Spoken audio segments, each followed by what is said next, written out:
Hello, everyone, and welcome back into the GSMC Fantasy Sports Podcast, brought to you, as always, by the GSMC Sports Network. And for our fourth segment of the day here on the show, we are officially concluding our positional rankings for the week with my top four defense and special teams units to monitor from a fantasy perspective this week. And all four of them have been on this list before, but all four of them are very unique in terms of style of play. Some of these defenses, we already know how strong they have been on a consistent basis week in and week out through the season, while others have kind of been pleasant surprises, whether they started their surprising runs at the start of the season or kind of in the middle of the season. I feel like each and every defense, and each and every type of defense for that matter, is represented on this list. And so without further ado, let's conclude our positional rankings for the week. And let's talk about some defenses. Starting off with the defense that we kind of alluded to in our last segment, the other defense in that game, the Packers going up against the Bears. Coming off a bye, should be very fresh. And the reason why I love this Packers defense against the Bears is because the Bears offense can't get out of its own way.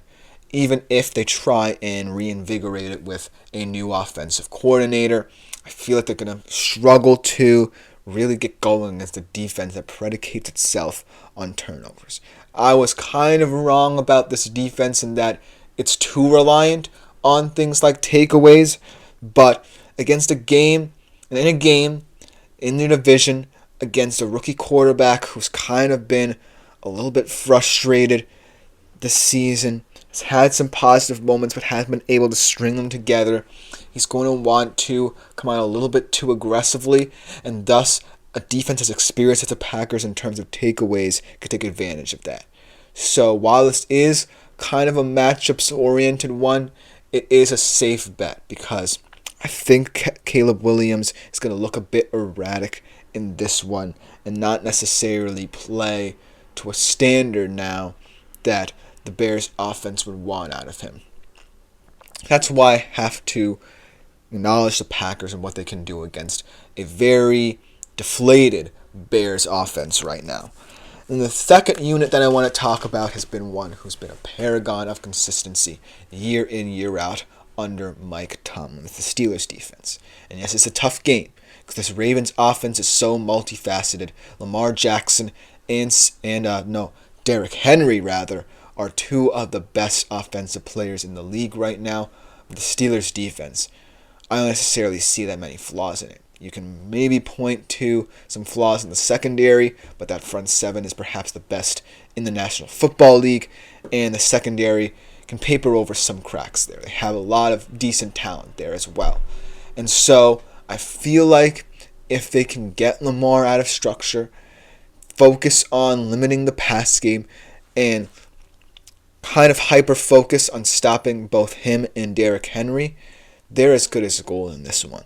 Because there's no team that I feel can generate the right amount of pressure against Lamar Jackson to really worry him than Pittsburgh. And they've really had a guy like Lamar Jackson's numbers in recent years. He's really struggled against a defense like the Pittsburgh Steelers. And so I have to acknowledge them.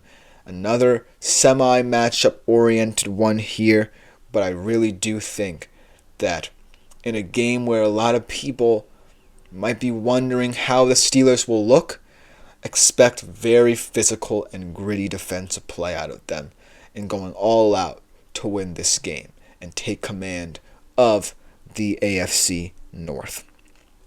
And then the third defense, this is where we get into these defenses where we weren't expecting to potentially be talking about them this late in the season, whether, they started surprising us early in the season or kind of halfway through it.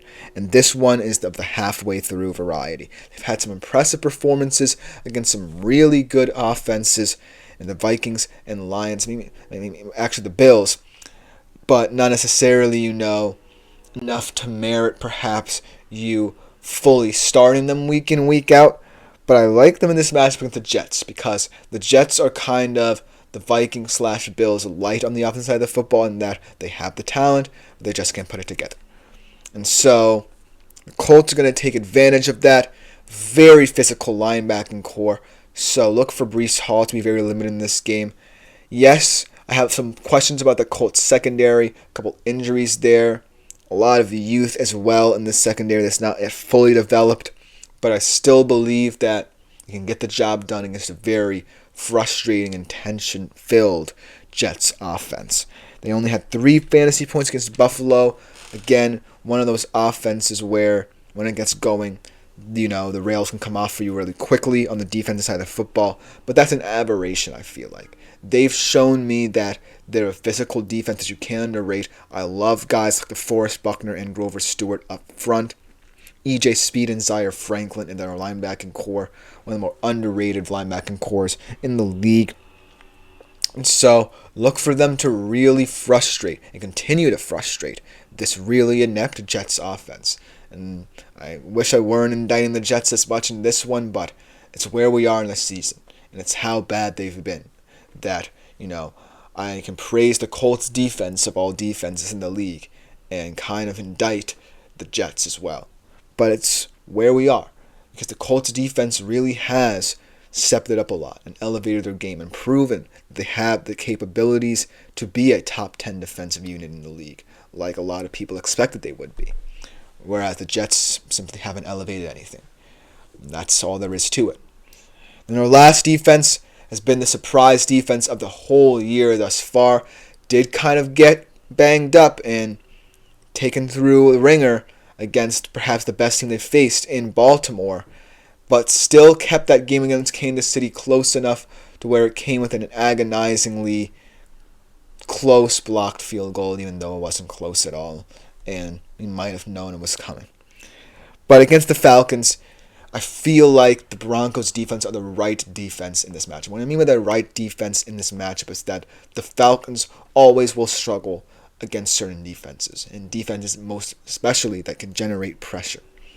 And you may not be able to name any of the Denver Broncos front seven, but it doesn't matter. They're physical, gritty guys that can attack the football, play aggressively, can pressure the quarterback. And while the Colts did actually announce that Anthony Richardson is going to be the starter this week, actually completely slipped my mind. I was talking about a different team entirely that the Falcons were talking about. The Falcons' offense, while it is an offense that can operate at a high level, it's highly dependent on Kirk Cousins' pocket passing. If he's forced in any way out of his pocket passing, then he becomes too one-dimensional for the Falcons to win. And it's clear as day, and it's been that way ever since, he was a Minnesota Viking. And so, if, he can't get going here, chances are the Broncos defense are going to smell blood and get more and more aggressive. We saw it when, for example, the Seahawks played the Falcons, and they were able to get their pass rush going and get to Kirk Cousins. Not for nothing, the line play for the Falcons has been shaky as well. It's not, just Kirk Cousins' limited mobility. It's been the line as well. So look for a Broncos defense that has been slowly surprising people to really step up here. Now, in terms of all 4 of these defenses, I feel like these aren't necessarily the defenses that define what it means to be a fantasy football defense in this day and age. More modernized version of what we think of fantasy football defense, but they're all in their own right special in what they do, and in terms of fantasy production, you can't necessarily ignore them. Take, for example, the Packers.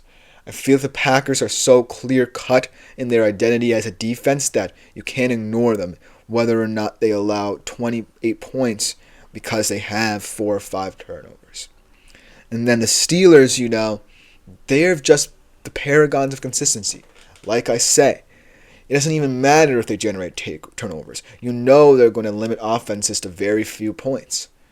And yes, it's perhaps the toughest matchup out of any one of the week, but they've been here before, they've seen this move before, and they're one of the best teams in the league at limiting a guy like Lamar Jackson. And then the Colts and Broncos, man. talk about surprising defenses that have steadily improved and matured throughout the year. The Colts really were a defense that a lot of people thought would be very sneaky good this year. And the start of the year, they didn't necessarily look that way, and the secondary got beat up a little bit, but they've definitely shored things up, and they're going up against a team that's very, very frustrated at this point in the season and might be sleepwalking through this one.